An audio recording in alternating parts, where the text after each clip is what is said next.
예, 안녕하십니까. 오늘은 로마서 4장 말씀 보실 텐데요.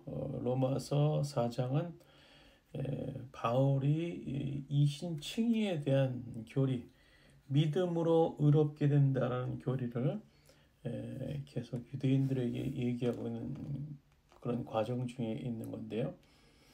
4장에서는 아브라함의 삶을 통해서 증명하고자 했습니다. 그들의 믿음의 조상, 그들의 어떤 신앙의 선조, 가장 선망의 대상이라고 할 수 있는 아브라함을 통해서 증명을 하고자 했는데요. 특별히 아브라함이 할례 받기 이전에 이미 이롭다함을 받았으므로 할례 받지 아니하는 이 땅의 모든 사람들도 믿음을 통해서 아브라함이 받았던 의의 반열에 설 수 있다라는 것을 제시하고 있는 겁니다. 우리 4장 1절부터 쭉 읽어 나가겠습니다. 그러면 육신상으로 우리 조상인 아브라함이 무엇을 얻었다고 우리가 말할 수 있겠습니까?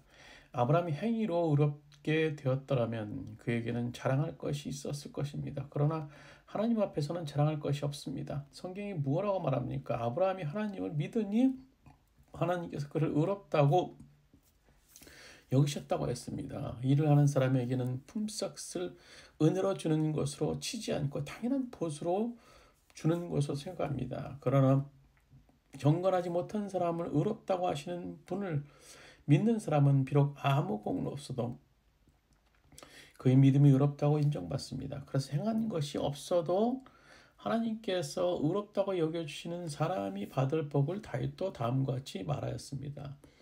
하나님께서 잘못을 용서해 주시고 죄를 덮어주신 사람은 복이 있다. 주님께서 죄 없다고 인정해 주실 사람은 복이 있다. 그럼 이런 복은 할례 받은 사람에게만 내리는 것입니까? 그렇지 않으면 할례 받지 않은 사람에게도 내리는 것입니까? 우리는 앞에서 말하기를 하나님께서 아브라함의 믿음을 의로 여기셨다고 했습니다. 그러면 어떻게 아브라함이 그런 인정을 받았습니까? 그 할례를 받은 후에 그렇게 되었습니까? 그렇지 않으면 할례를 받기 전에 그렇게 되었습니까? 그것은 할례를 받은 후에 된 일이 아니라 할례를 받기 전에 된 일입니다. 아브라함이 할례라는 표를 받았는데 그것은 그가 할례를 받지 않은 상태에서 이미 얻은 믿음의 의를 확증하는 것이었습니다. 그래서 그는 할례를 받지 않고도 믿는 모든 사람의 조상이 되었으니 이것은 할례 받지 않은 사람들도 의롭다는 인정을 받게 하려는 것이었습니다. 또 그는 할례 받은 사람의 조상이 되기도 하였습니다. 다시 말하면 할례만을 받은 것이 아니라 또한 우리 조상 아브라함이 할례를 받지 않은 상태에서 걸어간 믿음의 발자취를 따라가는 사람들의 조상이 되었습니다. 아브라함이나 그 자손에게 주시는 하나님의 약속 곧 그들이 세상을 물려받을 상속자가 되라는 것은 율법으로 말미암는 것이 아니라 믿음의 의로 말미암는 것입니다.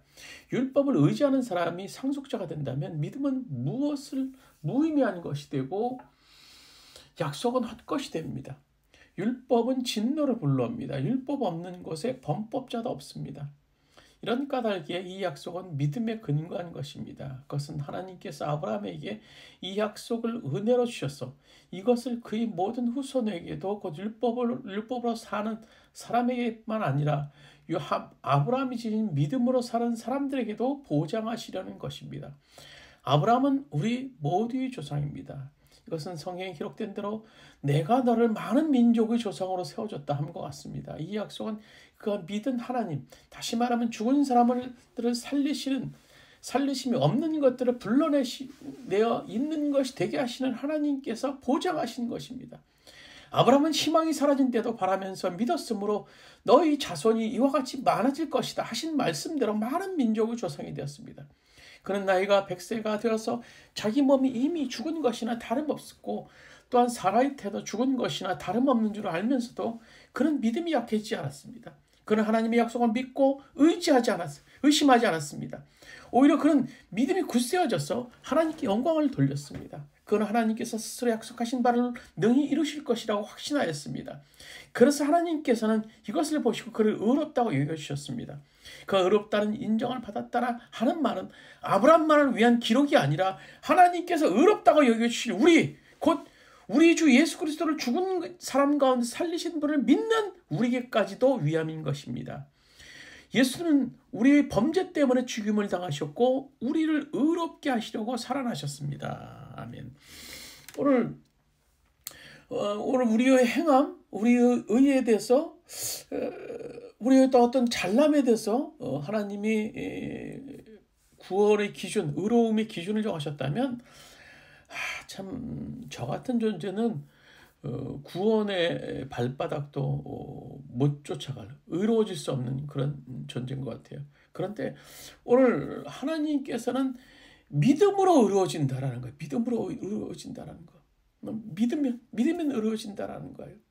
그래서 부활의 신앙, 또 내가 의로워질 수 있다라는 믿음, 100세의 아브라함이 불가능할 것 같은 상황 속에서도 하나님의 약속을 믿었을 때 그의 의를 성취했던 것.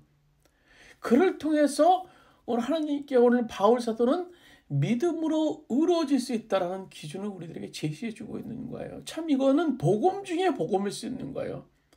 그러니까 어떻게 보면 믿음이라는 것이 뭐 어렵고 힘들다라고 얘기할 수 있겠지만, 그러나 모든 사람에 대한 구원의 기준을 믿음으로, 하나님께서 우리 죄를 구원하셨고 우리 죄를 사하셔서 우리를 구원하시기 위해서 십자가의 보혈을 흘리셨다는 사실, 나를 위해 죽으셨다는 그 사실을 믿음으로 구원받는다는 것은 복음 중에 복음이 아닐 수 없는 겁니다.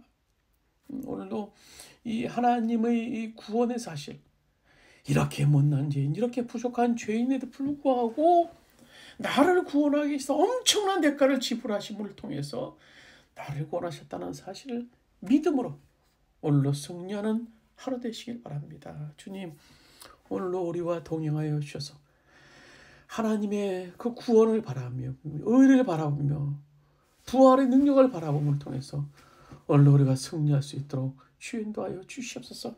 예수님의 이름으로 기도드립니다. 아멘.